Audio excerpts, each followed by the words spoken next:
আসসালামু আলাইকুম বন্ধুরা। নেতা এরকম হওয়া উচিত।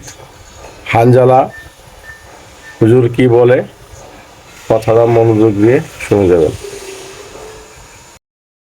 সিন্ডিকেট করবেন এই বাজারে, তাহলে আমি আল্লাহর উপরে শপথ করে বলে যাচ্ছি, হাজী শরীয়তুল্লাহর বংশের সন্তান হিসেবে বলে যাচ্ছি, আপনাদের সেই সিন্ডিকেটের মাল আমরা জব্দ করে আমার শিবচরের গরিব দুঃখী মানুষের মধ্যে আমরা বিলিয়ে দিতে বাধ্য হব।